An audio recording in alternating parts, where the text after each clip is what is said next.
A wise person prepares for the storm while it's still sunny. Unknown. You have the power to be the boss of your own life. I'm your host, Monica Allen. I'm a wife, mom, entrepreneur, best-selling author, lifelong learner, and your biz bestie. I have a love and passion for all things small business. Growing my own company from $700 to over seven figures annually, my goal is to bring you inspiration, business-focused topics and tips, encouragement, and a community that helps you launch, grow, and scale your business, whether you are a dreamer, a side hustler, or a seasoned entrepreneur. You are listening to the Become Your Own Boss podcast. Before I jump into today's episode, I need my business owners to listen up. If you're serious about building a business and a life you love, you need to sign up for the Level Up Living newsletter brought to you by the Become Your Own Boss podcast. Each month, you'll get fresh insights on entrepreneurship, mindset, and lifestyle upgrades. Not just a recap of the podcast, but exclusive content to help you grow and live life by your design. You can sign up at monicaallen.com. Simply click on the bright purple button at the top right corner of the website. Today's topic has been heavy on my heart lately. Why? Because I've been having conversations with people who are literally the only ones holding down their business. And it's making me pause and think. This thought came up for me because I cover many subjects on this podcast that deal with small business ownership. I love to interview people who own companies of all sizes because I think there's something to be learned from every person's journey. However, recently, someone made a distinction to me between business owners who are responsible for a payroll versus those who are not. Now, many of my topics are meant to support both. One is not better than the other. It is really about what you desire for you and your business. But the episode today is specifically to my sole proprietors, my solo bosses out here making it happen every single day. I'm talking about the hairstylist who's booked and busy, but if her hands stop working, so does the business. The physical therapist who runs his own practice, no admin help, no assistant. My acupuncturist, brilliant at her craft, but what happens if she has to take a week off for family or health? And if I'm being honest, even in my own world, with Zeus's Closet, I built a team. But Become Your Own Boss, this podcast, it's me. If I can't record, write, upload, or promote, it doesn't happen. Now, I do have an editor who's amazing, but the rest of it won't happen if I don't make it happen. Today, we're talking about something that's not really sexy, but it's necessary. What do you do when you are the business? How do you protect your income when life happens? And we all know it will at some point. As a sole proprietor, your business doesn't run without you. And if you've ever been sick, had a kid get sick, or had to drop everything to handle a personal emergency, you know exactly what I mean. There's no PTO, no one else to pick up the slack if something happens. And while that may sound overwhelming, it's also an opportunity to put things in place before you need them. Whether it's a health issue, a family emergency, or just burnout, life can happen quickly. But the time to plan for the unexpected is not during the emergency, it's now. So let's talk through some practical and doable steps to help us plan for anything that comes up. And one of the smartest ways to build resilience in our business, and this is number one, is to diversify your income. Because if your only stream of revenue is tied directly to your physical presence or your availability, then you're always one emergency away from a complete shutdown. Here's a few ideas I want to share. And some of them we've talked about before, and we're going to just hit on them again. But digital products. If you're always explaining to clients about certain things, turn it into a downloadable guide or mini course. A mini course is great because you can charge a small fee for it, $27, $47, but something that starts creating that recurring revenue. Perhaps consider a subscription model. Could you create a VIP membership where clients pay for exclusive content, early access, or preferred booking? Another option is affiliate marketing, which we've talked about. We talked about affiliate marketing and how to get started with that in episode number 236. A good example of affiliate marketing, I'll just give you a brief summary here, but if you want to learn more about it, go check out that episode. But if there are tools or products you regularly recommend to your clientele or people you know, sign up for their referral programs or perhaps become an associate on Amazon so you can share those links and get some commission. Another option is licensing or templates. Maybe you've created a system or resources that others could use. You could offer those for sale or licensing. Let's say you're a hairstylist. What if you created a short video series on how to maintain healthy hair between salon visits? Now, that may be a lead magnet actually that you could give away for free, but it could also be something that you upsell to your clients. Or if you're a therapist, maybe you offer downloadable stretches or posture guide. I know at least two hairstylists that have created their own line of products for their clients to purchase and use. So I'm going to give you an action step with this one, and I'm going to be doing it with you because when it comes to this podcast, I really do need to think about this.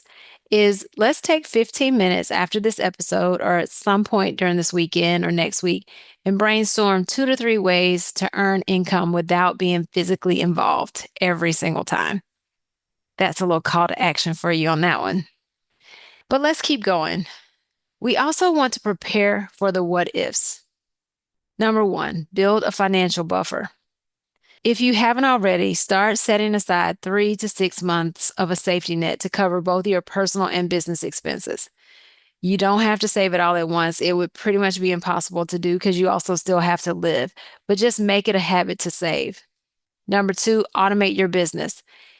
I have probably mentioned automation in 3 to 4 episodes just this past quarter. Systems can save you. Automate everything from scheduling to follow ups to recurring content. Tools like Calendly, MailChimp, and HoneyBook can give you back hours. We have automation down in Zeus's closet. Ethan was kind of the leader on that. And so we have lots of things automated there.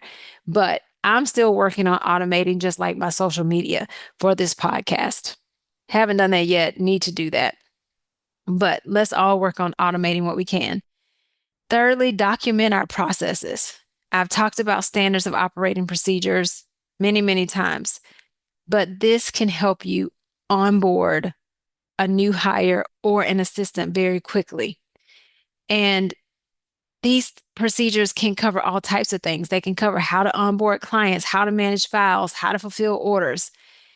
Even if you're the only one reading them right now, someone else could step in for you tomorrow or a week from now if they had to, because you already have these things documented in a Google Doc or in some way you would have these things documented. So go ahead and start doing that now. Go through your day and just begin with the high level topic of how to process a new order and then fill that in as you go. Just build it over time. Number four, have a contingency plan. If you can identify someone in your network who could assist you in a pinch, maybe you have your key information stored somewhere they can get through passwords if needed, through a password manager like LastPass, or use an encrypted document.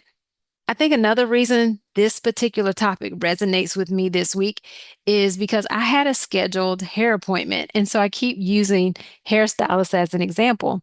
But my hair was supposed to be braided this week, but our braider had an emergency that came up and she couldn't see me this week. But perhaps if she had an assistant or someone she could refer her clients to in cases like this, even though they're rare, this has never happened with her. And I've been going to her now for 7, 8 years. But just in case, if she had someone that she could refer someone to, perhaps she could still get us a little referral fee. And it also makes sure that her clients are taken care of as well. Gives them another option. And number 5 here, start delegating sooner than you think. Even if you can't afford a full-time team member right now, you can begin outsourcing. Maybe it's your social media.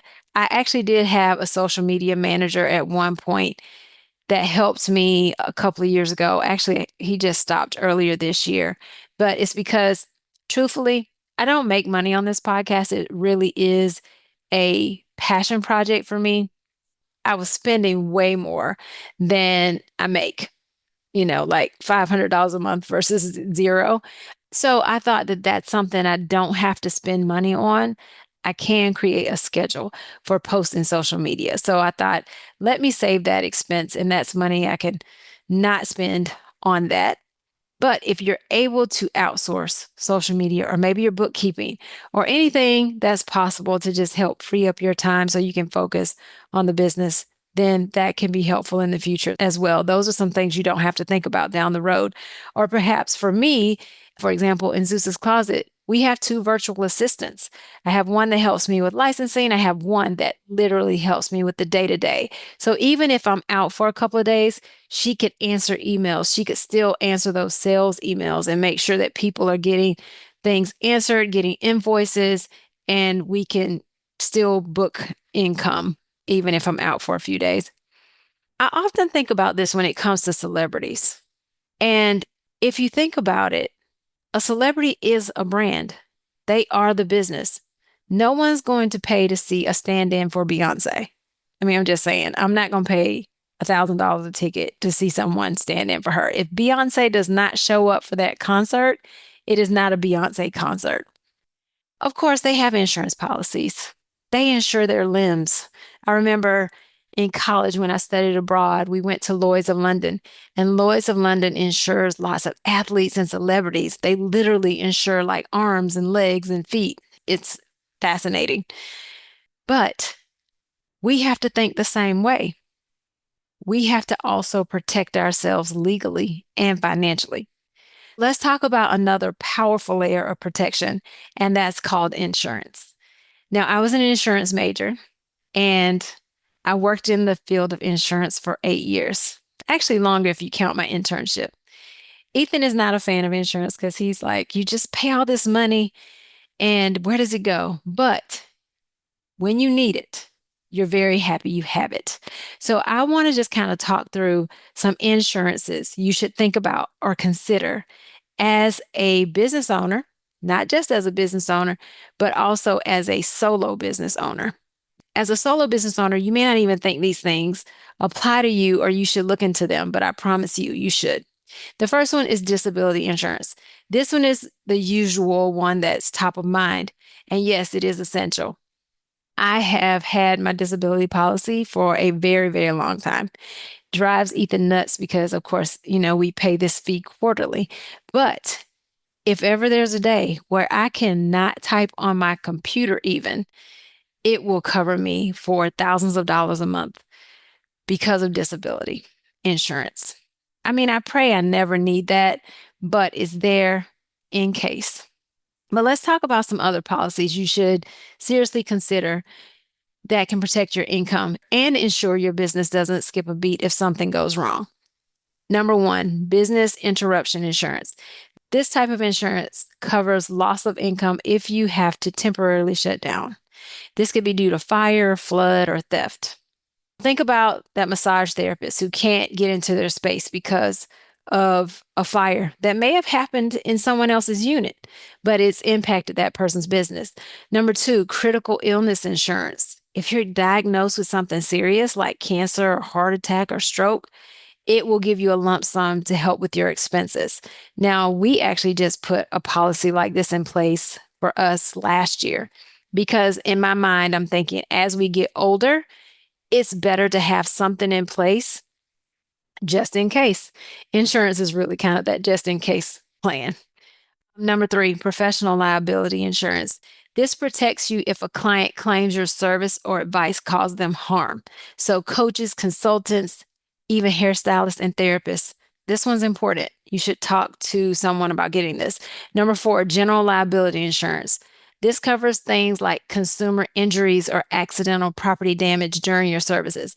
I can tell you that our licensing agreements requires that we have a general liability insurance policy because we're producing products.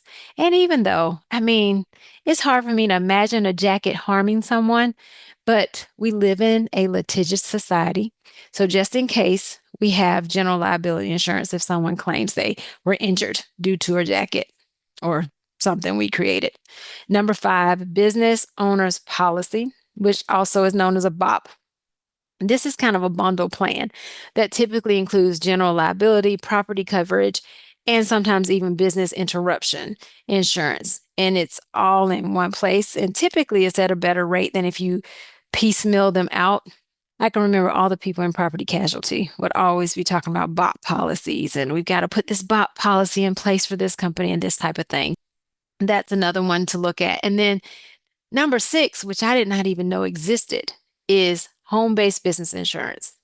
Of course, home based businesses have grown in popularity quite a bit. So, this is probably why this exists now. And I didn't know anything about it back in the early 2000s.